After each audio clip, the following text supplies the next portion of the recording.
Hey guys, this is 4Dimensions HD here, and I'm just here to bring you another tutorial. This one is actually going to be on my desktop background that I have here. It says 4D, it's made in Cinema 4D, and it has been manipulated in Photoshop as well. Okay, so it's also my avatar for my YouTube, so yeah, just wondering why I'm doing a tutorial. Okay, so to make this sort of shattered effect, what you'll want to do is bring up Cinema 4D. I'm using R13 at the moment, and what you want to do is bring it up to standard. Go to more graph and create a text. And for this, I'm just going to do 4D again. I'm just going to keep the depth at 20. Because I'm going to make 5 of these altogether, so that'll make 100. I'm going to change the font to... the font I used in the background is Inferno. And yeah, okay, let's change it to middle. Let's turn the caps to fillet. I just leave the settings as they are. It's one step with radius of 5. I think I just left the camera where it is, but I'm not positive, not sure. I'm just going to leave that there. Okay, what we want to do now is you want to click on more text, you want to hold Control, and you want to drag down, but you want to do that 4 more times, so you have 5 of these, or you can just do it one at a time. If you middle click your mouse button and click on top view, drag this one back while holding Shift, and you're trying to get the caps lined up, and then you can copy again and do that 4 times, or how many times you desire. Just for this, get a depth of 100, so that's 5.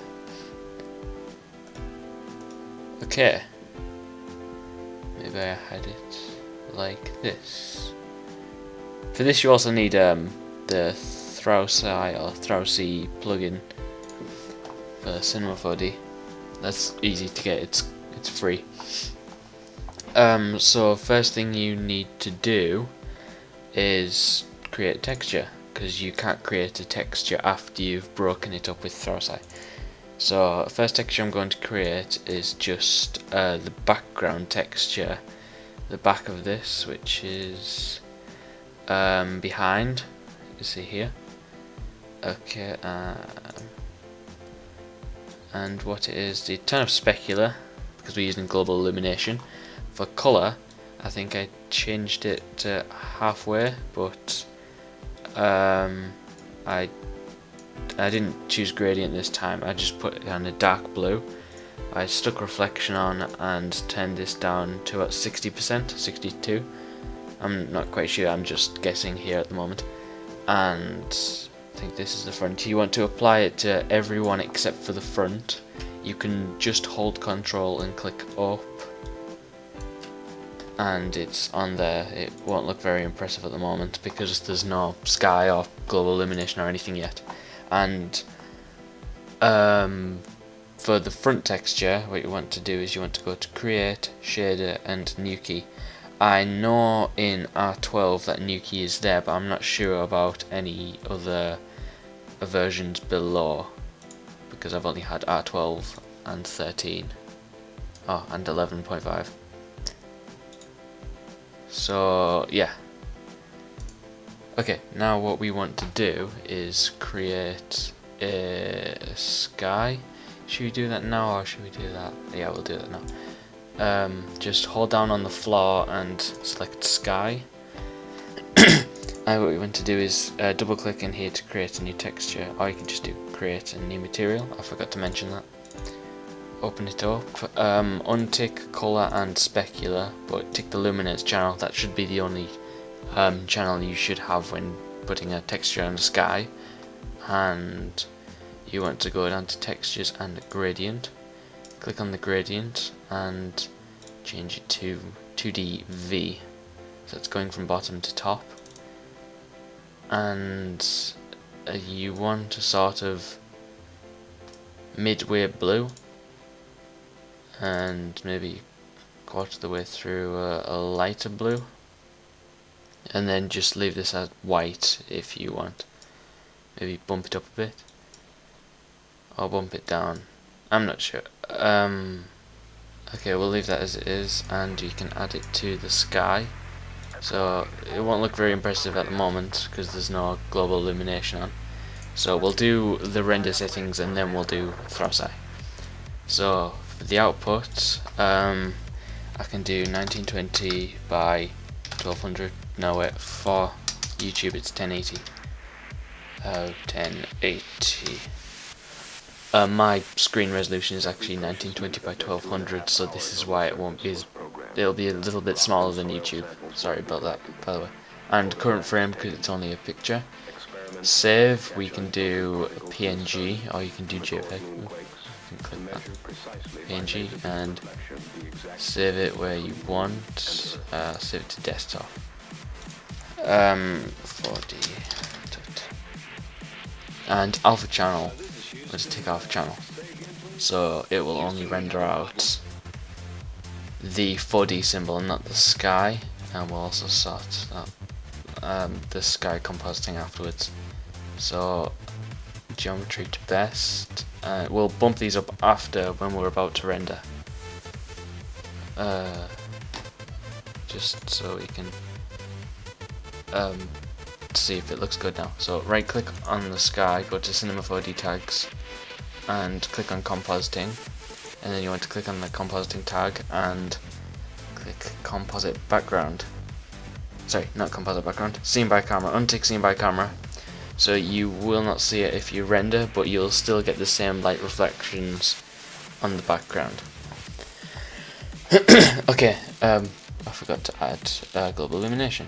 Effect, global illumination, let's keep it as it is, but change the iridance cache to low, just for testing now, and we will add ambient occlusion afterwards. Okay, so now what we need to do is we need to select all of the text and go to plugins, Throusi, and I think I used 22 pieces to break it up. Select randomize and the random seeds, doesn't matter about that. Okay, and then click break now.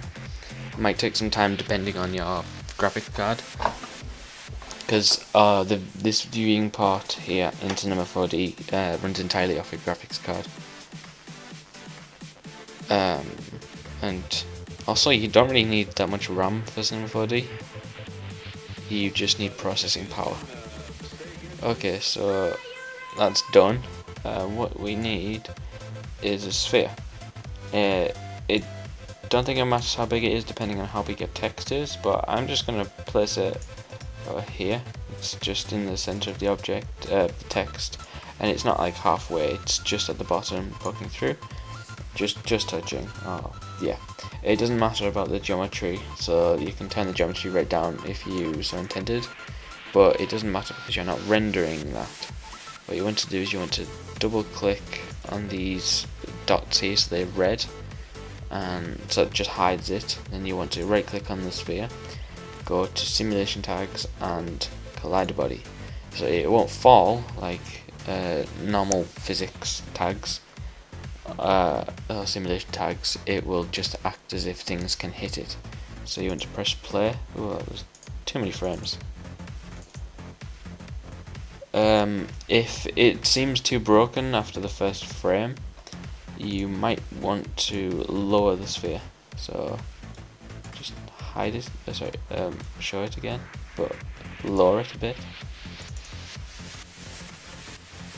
And maybe a little bit lower. Somebody's Skyping me. Okay, there we go. And then you want to hide it again for when you render. So this is fine. You might want to move this into the center again. And then what you want to do is you can, if your machine's good enough, you can bump these up to medium, and in general diffuse depth, we can change that to 3. Gamma 2.2. These are just settings I've had in the past that worked for me. Go to effect, ambient occlusion, and for maximum ray length you can bump that up to 150, you can bump the accuracy up to 70 or 65, say.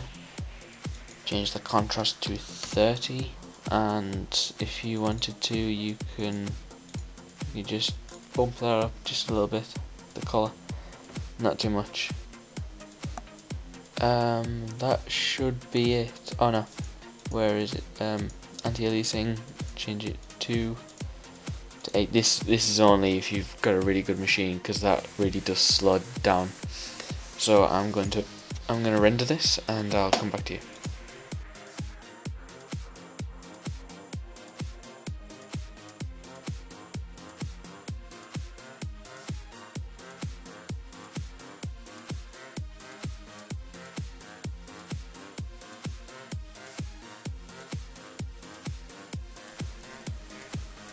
I'd also like to note, you see these yellow boxes, and the rendering thing, the things that render, I don't know what they're called, but the amount of them you have is the amount of cores that you have. This is what Grayscale Gorilla told me. So there's 8 here, I think 3, 4, 5, 6, 7, 8. That means I have 8 cores. I already know I have 8 cores, so I'm just making sure. But if you only have 2 or you're confused why you're rendering so slow, it's because Cinema 4D needs a lot of processing power to actually render. And it's not RAM that it needs. So for processing, really, for animation and stuff, for a computer you'll need a fairly good graphics card for actually the viewing part itself, which is right here, this box, and you will also need a fairly good processor, so I'd suggest a Xeon. Usually in the Xeon you'd have 2 in one build, because they're like workstation or servers, but that's what they use in the movies when they animate and stuff. They have big servers that they use to render farms, they're called.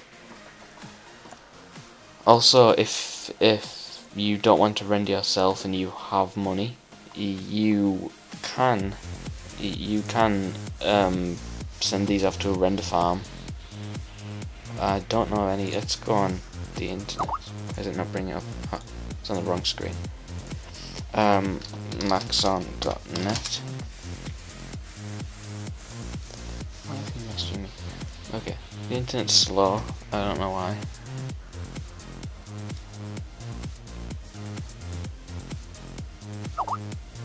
Stop messaging me.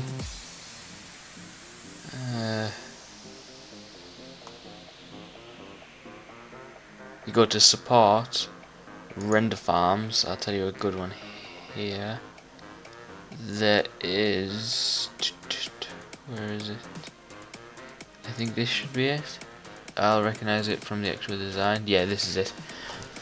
There's actually a calculator where you can work out, but it says here for HD ready, it's that 720p, is 50 cents per frame.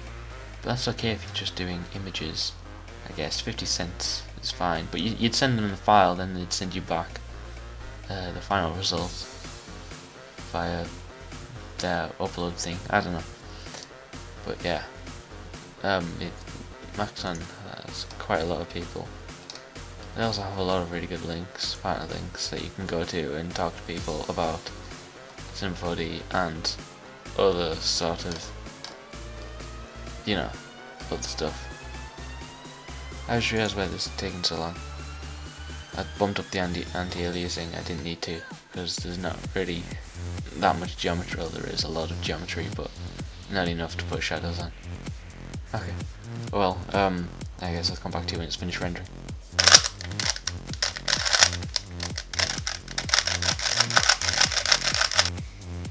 Okay, it's finished rendering now. That didn't take long, I don't think. How long does it say it took? 6 minutes. I don't know why it took that long. Maybe it's the anti-aliasing. But this is the final result. Usually if you zoom out it'll be a bit pixelated, that's because it's not the right size. But if you notice, these when it breaks up, this happens with every single thing you do with Throusi.